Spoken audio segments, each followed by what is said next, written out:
evening, everyone. As you all know, the budget 2016-17 is out.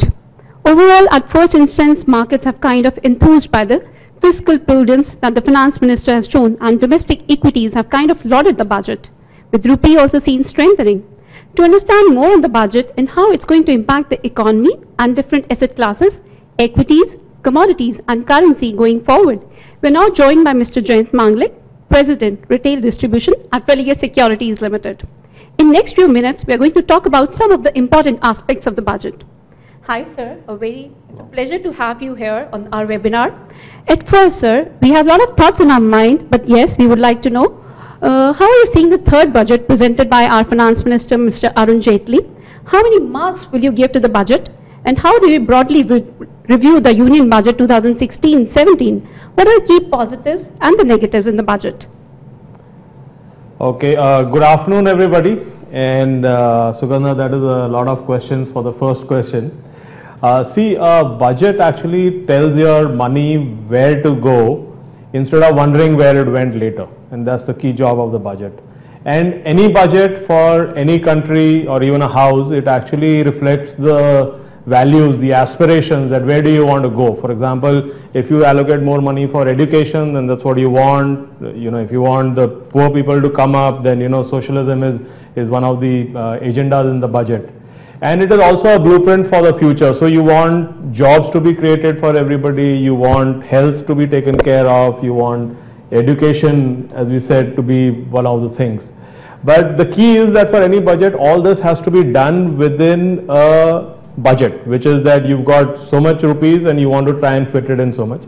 And I think that is where the crux lies, and that is what is very good about this budget, that it has stuck to those numbers. Because it is a budget actually tells you how much money you can afford, but it doesn't actually stop you from spending more than that, which means you would actually just print more rupees, it would lead to inflation, and then you have other problems which are much larger than the one which you are trying to solve. So for this budget, I would say, in being fiscally responsible, in saying that for the next coming year, which is 16-17, we will be doing 3.5% fiscal deficit of the GDP and sticking to that, I think that's a big plus. Also, they've said 3% for the year after that, and also the revenue deficit is below the targeted number. It's I think 2.5% instead of 2.8%, which was given last year. So I think on all these fronts, balancing the budget has been one of the big strengths of this, and you know, kudos to the finance minister for that. Fair point, sir. Specifically, if I talk about for automobile sector, government has actually raised the infra cess and taxes. How are you seeing it? I mean, they have actually levied 1% infra cess on small gasoline cars. Do you think it's a negative for stocks like Maruti? Right. So see, this is where it is, right? So when you balance the budget, the money has to come in somewhere, and you're going to spend it on the rural, on the poor, on the agri sector, on giving maybe tax concessions to the middle class and so on in different forms. So some of this money is going to come from automobiles, and yes, I mean, if you look at the cess which has been put for petrol cars, then Maruti, it is going to be a negative. Similarly, on diesel cars, you will see that it is there's a 2.5% cess on diesel cars, which would be negative for a whole lot of players like Mahindra, for example, and then you know Ashok Leyland and so on. All of these people. But if you see that if the sale numbers are not going to be impacted by this, then I think eventually it will not actually make a difference, because the company won't actually pay for it. It is the individuals who are buying who are going to be paying this cess. Yeah, there always has to be a certain trade-off in case we want to get our house in order and stick to the fiscal consolidation path, yes. So we have to pay a price for that.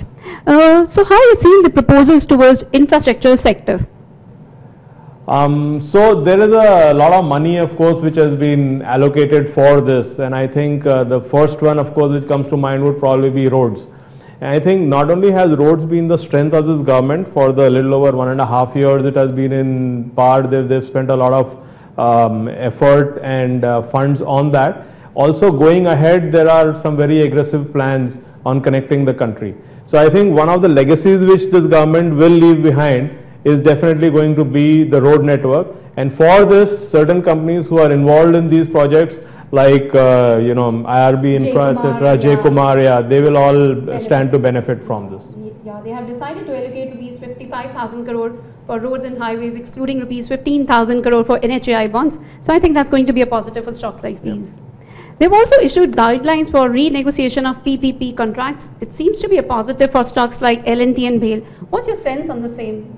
Yes. So when they are renegotiating the contracts which are there for the PPP, some of the companies which are doing large projects like L&T, BHEL, etc., which we just mentioned, all of them are going to benefit because the orders will become executionable and they will actually be able to deliver on the contracts which are there. So which means funds will flow to them. So yes, I think infrastructure has been on the agenda for a few years, and you can be sure that for the next several years, one of the pillars which will drive growth, and in fact Mr. Jaitley mentioned that out of those 9 pillars, infrastructure is one of the key pillars on which this growth will depend. So yes, certain companies which are involved in this do stand to benefit from this. Rightly said. That's going to usher in an era of growth going forward. The next question that comes to my mind is, how are you seeing the proposals towards banking sector? That's a very important sector. So how are you looking at that?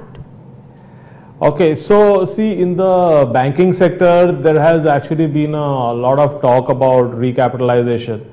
And the expectation of the markets initially was that the number should be much larger than the 25,000 crores which has been allocated.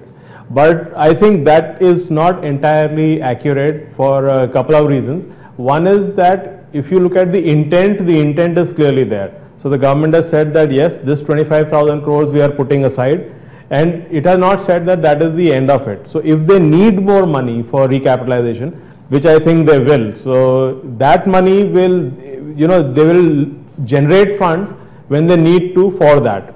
And the second is that today the finance minister actually said something which is, it was a holy cow, no one ever spoke about it, which is that in public sector banks, the government stake could go down below 51%.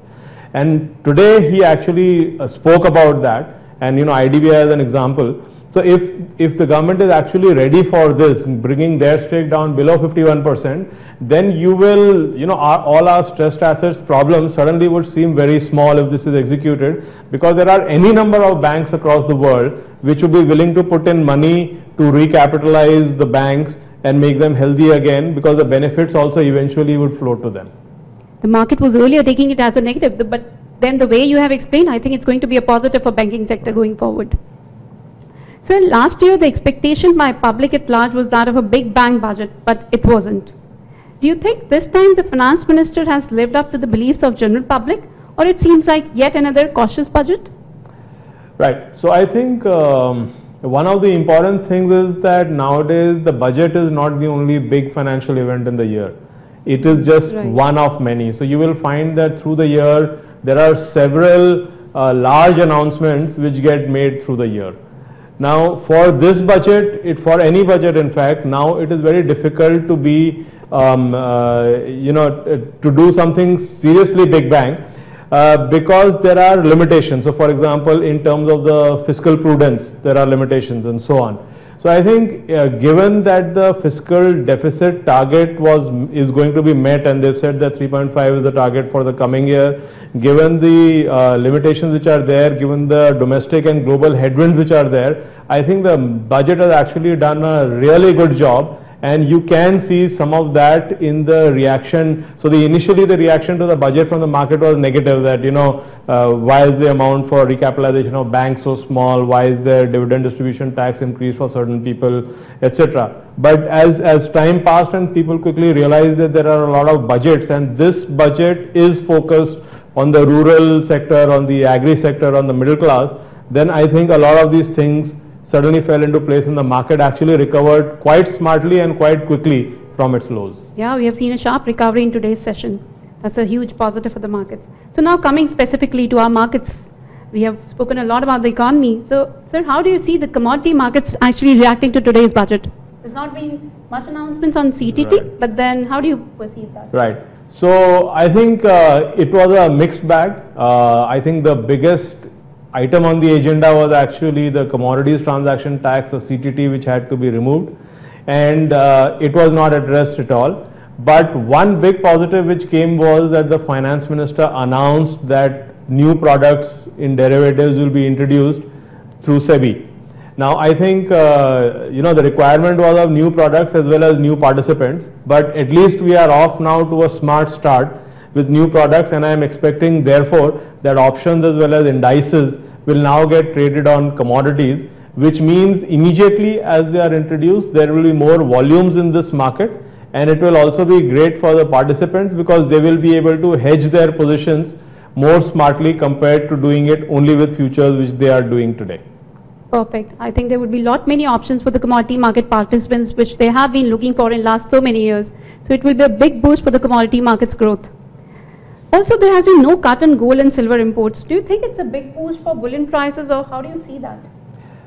Yeah, so I think this coin is still up in the air. As I said earlier, that the budget is not the only time when announcements, financial implications are there, when announcements are made. And I do expect that over the next several months, the government will actually keep reviewing the situation on gold, and whether it is the excise duty cut or any other item with financial implications, all of that you can look forward to as being reviewed on a monthly basis, because it will also depend, for example, on the revenue deficit and how it is moving.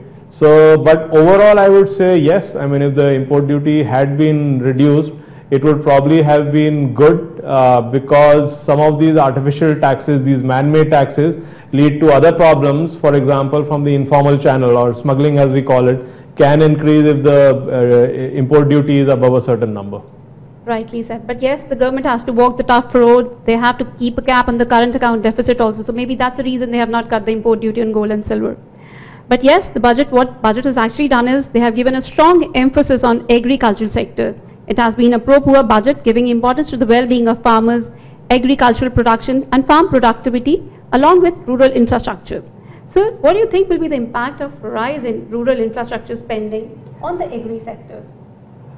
Okay, so I think one of the most primary focus of this budget was, of course, on the agri and the rural sector and that combination.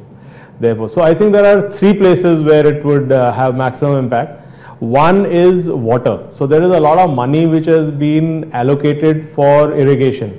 Now, agriculture in India, most of it is rain-fed. So if there are no rains, then you have a problem. You have droughts and you have inflation and so on. And therefore, providing irrigation and water for that is the most important thing, for which the government has put in a substantial amount of money. I don't recollect the number, but I think it was a little less than 50,000 crores. The second big item is, of course, electricity, which is that, so for example, if you have hand pumps, you need electricity to run them. Now, this government has put a target of 1st April to 1st May 2018, I think, for electrification of all the villages in India, which is a very ambitious task. It has been happening for a few years, and I think if you are able to do this by the due date, then it will be a real achievement in that sense. And finally, I would say after water and electricity, one very important thing is the transport, which is you have the farmer who's growing things, but even after growing, if there is no connectivity to the nearest mandi or to the nearest market, then how does he carry all those goods there? Equally important that he is able to carry seeds and other implements back to his field so that he can have higher productivity. So to enable this, there is a Pradhan Mantri Gram Sadak Yojana which is there, for which some 19,000 crores have been allocated, and therefore building these roads in the interiors of India, in the rural areas to help agriculture is a very important step which is there. And to answer your question, therefore the water, the electricity and the transport infrastructure would be the three big items which would be impacted. Truly said, yes, and that will actually boost the agri sector in our economy. So how do you see that budget proposed to improve conditions of farmers? Okay, so one of the stated aims here has been to double the income of the farmers in a relatively short time. And I think to do that, there would be, there are of course things like crop insurance, fertilizer subsidy, all of those are there. But I would pick out two things which are extremely important for this. And the first is the credit, agri credit, for which an amount of about 9 lakh crores has been set aside. and that's a very important thing, a big step which is being taken. And the second one, which I think is more path-breaking, it may cost less money, but I think it will be very impactful in the long term, is the creation of an e-platform where all the markets across the country get connected. So to enter this e-platform, the condition is that the APMC laws which are there, the Mandi laws which are there in each state have to be changed. 12 states have already agreed, in fact they've already changed those laws and therefore will be joining these e-markets. But the key impact of this, and the simplicity of the idea is the strength. For example, if there is a farmer and he has grown something and he wants to sell that produce, he does not only have to go to the nearest mandi to sell it, where there will be limitations in terms of price, how many people will be willing to pay that price and so on, and therefore is dictated by local prices. An e-platform will enable him to sell his product to anywhere across the country. So I'll give you a quick example. So farmer grows something, let us say that where he is growing it, let us take his wheat for a second, and he's growing, and where he's growing it in Punjab, let's say the price is 15 rupees a kilo.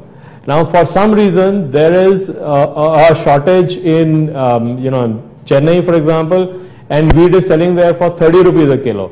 Actually today what happens is that difference goes to the middleman. So the farmer still sells it at 15 rupees at the local mandi, and then there are middlemen who will transport it and they pocket the difference. But this will actually enable him on that e-platform to sell that produce directly in Chennai, which will have two effects. One is that he will get more money, and of course this will be inclusive of the cost of the transport. And the second impact will be that the prices in places where the prices are high will actually come down. So Chennai for example will stop, they won't need to buy wheat at 30. You will have other farmers from Punjab willing to sell it at 28, at 25, at 22, till such time that there is price parity including the cost of the transport. So it's a very simple idea, very powerful idea, and very importantly, as always, uses technology as one of the pillars on which this change is going to be made. Thanks, sir, for this wonderful update on the agri sector and how the conditions of farmers can be improved. I think this e-marketing platform is a very big innovative step, and that will actually restore the supply-demand balance in the market and will definitely benefit our farmers going forward. Now coming to the currency markets, that's a very important area where rupee has already slumped to a 30-month low, sorry. So do you think after the budget, where is the rupee headed now? Will it strengthen or will it continue to weaken going forward? Yeah, so I think immediately it might strengthen because there are expectations from the budget. But there's a Fisher formula, which is essentially that the interest rate differential between countries is going to decide what the impact, what the value between two currencies is going to be. And I'm talking of course about the rupee and the US dollar. So ultimately the rupee has to become weaker because of the inflation rate which we are at. And I think over the next several years, if we are able to be disciplined in the budget, if the fiscal deficit is under control, then the rate at which the rupee is depreciating will certainly slow down. And while whatever may happen in the immediate term, for example, in 3 months it may be impossible to say what the rate may be. It may go up by a rupee or fall by a rupee. But if you look at a longer period, then it is clear it has always been, because the interest rate differential, because the inflation differential between the two countries, that the rupee will depreciate over a period of time. Yeah. So I think the pegging it around the budget may not be the best way to look at where the rupee is going to go. It would depend on a lot of other global factors, which is how the dollar itself would do, which is how the global economy would do, and most importantly, how India will do. Yeah, rupee has actually been taking cues from the global headwinds and how strong our macroeconomic fundamentals are. But yes, at this moment, global headwinds are actually ruling and leading to a lot of heat in Indian rupee. So where do you think that interest rates are headed? That's a very important question that comes to our mind. Yeah, so see, interest rates of course are also connected to the strength of the rupee and equally equity markets and so on. But on the interest rates, I think one thing we can certainly expect is that since the fiscal deficit was met, and in terms of a signal, we could probably expect a 0.25% fall in policy interest rates maybe even today or tomorrow.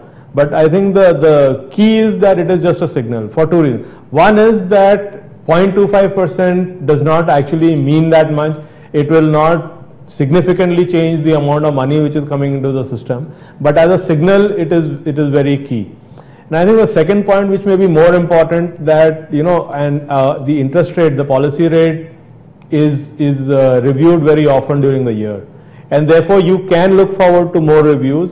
And I would not be surprised that even if we reduce the interest rate now, the policy rate, we may need to increase it within this calendar year again, simply because there are global headwinds, global factors which will impact the way we are forced to think about interest rates. So yes, I think maybe a 0.25% drop at present, but moving on, again, the coin is up in the air and we'll have to see it as the conditions change. Nice. So finally, the important question that comes to our mind is, where are the equity markets headed? Are we going to witness some more downside in equity markets, or I think the markets are going to cheer this budget and rise higher from here on? Yeah, I think the budget, so initially the equity markets of course reacted very negatively, and then later on perhaps it did quite well when people probably read some of the fine print and saw that it wasn't as bad as it seemed. I think just a couple of things, once again a budget is a one-off event which for that period, for that day maybe, or at best a day plus one, will impact the price of those equities. Eventually the prices of equities have to be decided by the way the earnings growth in the companies is happening. And we have seen that, because of a variety of factors, a lot of them global and some of them domestic as well, we have actually seen that the earnings growth has been far below expectation. And so eventually, the budget is just going to be another brick in the wall as far as equity markets are concerned. I would look forward to this budget providing more growth to companies, and then maybe we can look at equity markets as a whole moving up significantly from here we are. Also keeping in mind that global factors are also going to impact the prices of equities. Yes, the event risk is over. Now we have to take cues from the global headwinds, global factors rather. So that's it for the day. We'll keep you posted with more updates through our reports. Thank you, sir. Thank you for joining us, and thank you for this wonderful analysis of the budget. Thank you so much. Thank you, everybody. And just if there are more questions, we got more questions, but unfortunately we can't take them at this time. Please feel free to write in at relegareonline.com on Twitter, and we'll make sure that all your questions get answered on that. All the best. Have a great day. Thank you, everyone.